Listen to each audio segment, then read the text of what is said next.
지난 2021년 인터넷에서 사람들의 큰 주목을 받은 사진이 있었습니다.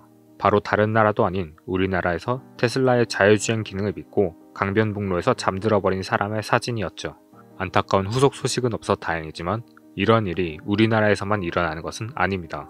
2022년 5월에는 미국 일리노이주에서 시속 132km의 속도로 달리는 테슬라 모델 3에서 잠들어있던 운전자가 경찰에 잡혀 벌금을 물기도 하고 2022년 8월에는 노르웨이 고속도로에서 마찬가지로 테슬라의 자율주행 기능을 켜놓은 뒤 잠든 운전자의 영상이 공개되기도 했습니다. 이 사람들이 테슬라의 FSD, 완전 자율주행 기능을 사용하고 있었음에도 주행 중에 잠들어버린 것이 문제가 되는 것은 테슬라의 FSD가 완전 자율주행이라는 이름과 달리 아직 주행 중에 운전자가 언제나 직접 운전할 준비를 하고 있어야 하는 수준의 단계이기 때문입니다. 실제로 미 도로교통안전국이 공식적으로 채택한 미국 자동차기술학회 SAE가 정해놓은 총 6단계의 기준에 따르면 2022년 1월 현재 시중에 나와 있는 테슬라의 자율주행 수준은 아직 레벨 2입니다. 이 6개의 단계는 레벨 0부터 레벨 5까지로 나뉘어 있고 레벨 0부터 2까지는 기계가 아닌 운전자가 직접 주행 환경을 살펴야 하는 단계지만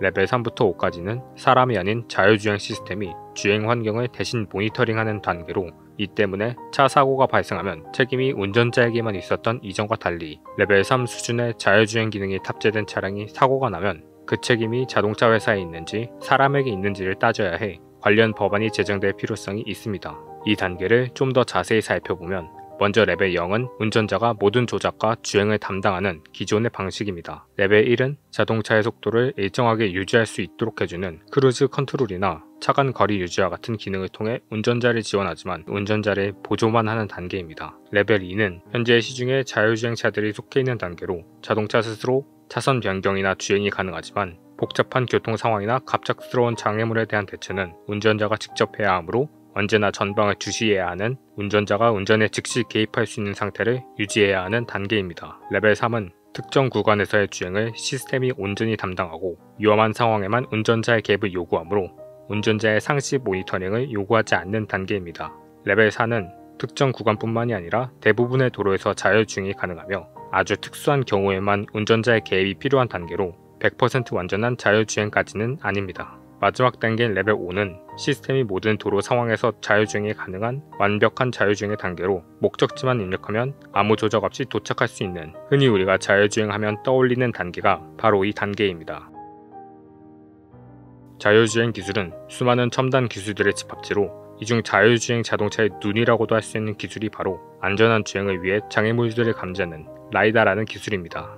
라이다는 라이트 디텍션 앤 레인징의 줄임말로 기존의 전파를 쏘고 그 전파가 대상에 부딪혀 돌아오는 시간을 측정해 대상의 위치를 파악하던 레이더 기술과 비슷하지만 라이다는 매초 전파가 아닌 엄청난 양의 레이저를 쏜 방식으로 밀리미터 단위의 오차 범위만을 가지고 있어 정밀도 측면에서 레이더 기술보다 우수하다는 특징을 가지고 있지만 상대적으로 비싼 가격이 문제라 기술 개발을 통해 가격을 낮추려고 노력하고 있습니다. 자율주행 자동차의 사진을 보면 차 지붕 위에 달려있는 원통 모양 장치가 라이다 센서로 아직 고가라 라이다의 가격을 낮추는 연구와 소형화 연구가 동시에 진행되고 있습니다. 회사마다 사용하는 기술이 다르며 대표적으로 독일의 메르세데스 벤츠의 경우 이 라이다 외에도 후방 카메라, 외부 마이크, 자율주행용 고정매지도 H맵 등을 모두 활용해 자율주행 기술에 사용하고 있습니다. 하지만 자율주행 자동차 기술의 선두주자로 알려진 테슬라의 일론 머스크는 이 라이다의 회의적인 입장인데요. 일론 머스크는 라이다는 비싸고 불필요하며 전방 레이더나 초음파, 카메라를 통해 라이다의 기능을 보완할 수 있다 라고 했습니다. 실제로 일론 머스크는 테슬라의 자율주행 시스템 오토파일럿에는 라이다를 사용하지 않고 심지어는 레이더까지 제거한 뒤 여러 대의 카메라만을 활용할 계획이라고 밝혔습니다. 테슬라는 자율주행 자동차에 딥러닝을 활용한 인공지능 기술을 적용하며 기술에서 다른 회사들을 앞서고 있다 평가되는데요. 이는 이미 테슬라를 타고 있는 수많은 운전자들로부터 엄청난 양의 데이터를 계속해서 수집하고 있기 때문입니다. 딥러닝 기술의 핵심이 바로 방대한 양의 데이터, 빅데이터인 만큼 테슬라가 이 분야에서 다른 회사들을 앞지르고 있는 것은 당연하겠지만 이에 대해 일부에서는 테슬라가 고객들을 이용해 데이터를 맘대로 수집한다는 비판도 제시되고 있습니다.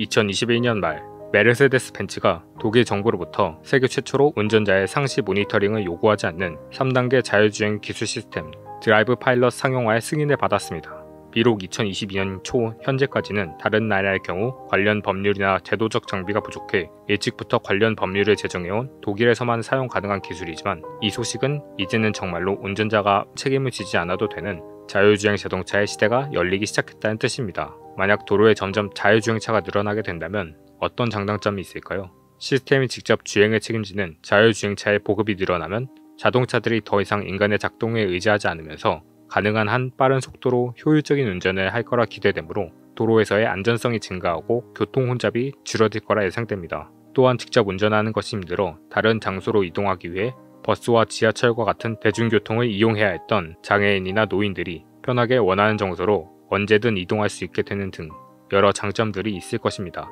하지만 새로운 기술의 발전이 언제나 그렇듯 자율주행 자동차에도 단점들이 존재합니다. 일부 전문가들은 기판의 별도 장치를 작동시키기 위해 더 많은 에너지가 필요할 것이고 이는 더 많은 연료 배출과 오염으로 이어질 것이라 경고합니다. 또한 각국 정부들은 이 새로운 형태의 차량을 위해 관련 법안과 규제를 만들어야 할 필요성이 있으며 나아가 국제적 기준이 요구되므로 상용화 과정에 어려움이 있습니다. 또한 소프트웨어를 활용하는 특성상 자율주행 자동차가 우리의 컴퓨터나 스마트폰처럼 바이러스에 걸리거나 해킹당한다면 GPS를 혼란시키고 차의 운전을 마음대로 조종하거나 누군가의 위치를 실시간으로 추적할지도 모른다는 위험성이 존재합니다. 2022년에는 메르세데스 벤츠뿐만이 아니라 현대자동차도 레벨 3 수준의 자율주행 자동차 출시를 준비하고 있으며 이 외에도 많은 기업들이 계속해서 자율주행 시장에 뛰어들고 있습니다. 과연 완벽한 자율주행의 단계라고 불리는 레벨 5 수준의 자율주행 자동차를 타고 다니며 운전을 필요 없이 목적지만 입력하면 편하게 이동할 수 있는 그런 미래는 언제쯤 오게 될까요?